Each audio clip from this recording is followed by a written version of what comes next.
Let the world hear his word.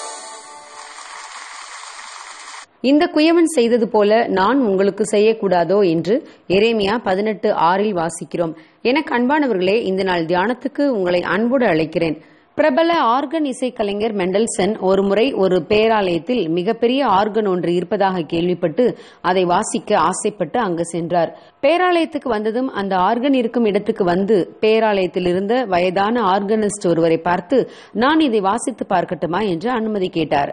ஆனால் தன்னுடைய ஆர்கனை புதிதாக வந்தவரை எப்படி வாசிக்க அனுமதிப்பது என்று பயந்து சம்மதிக்க தயங்கினார்.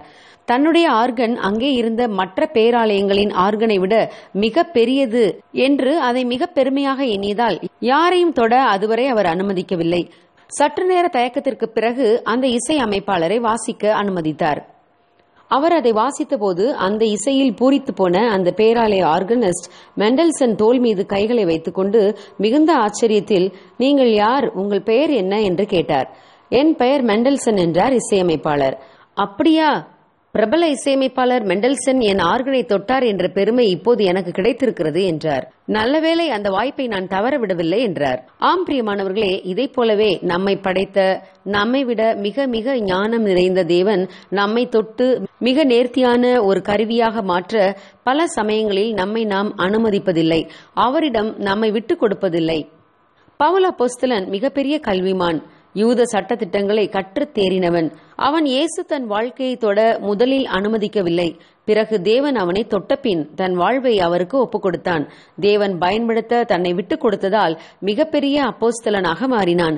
பல வல்லமையான அற்புத அடையாளங்களை தேவன் பவுல் கைகளினாலே நடைபெறச் செய்தார். அநேக நிருபங்களை பவுல் எழுத தேவன் உதவி செய்தார். ஆம் பிரியமான தேவ பிள்ளைகளே, தேவனிடம் நம் வாழ்க்கையை ஒப்புக் கொடுத்தால் அவரே அதை அழகாக மாற்றி பயன்படுத்துவார். இயேசுவை தேடி ஐஸ்வர்யமான வாலிபன் ஒரு நாள் வந்தான். ஆனால் இயேசுவின் வார்த்தைகள் அவன் வாழ்க்கையை தொட அவன் இடம் கொடுக்கவில்லை. துக்க முகத்தோடு இயேசுவிடம் இருந்து திரும்பி போய்விட்டான் என்று வேதத்திலே வாசிக்கிறோம். பிரியமான தேவ பிள்ளைகளே, நம்மை படைத்த சர்வ ஞானி நம்மை தொட்டு நம்மை அவருக்கு பிரியமான பாத்திரமாக பயன்படுத்த விட்டுக் கொடுத்தால் நம் வாழ்வு மிகுந்த ஆசீர்வாதமாக மாறும். பயப்படாமல் அவர் கரத்தில் நம்மை அர்ப்பணிப்போம். தேவன் நம்மை அற்புதமான கருவியாக மாற்றுவார். God bless you. Have a wonderful day.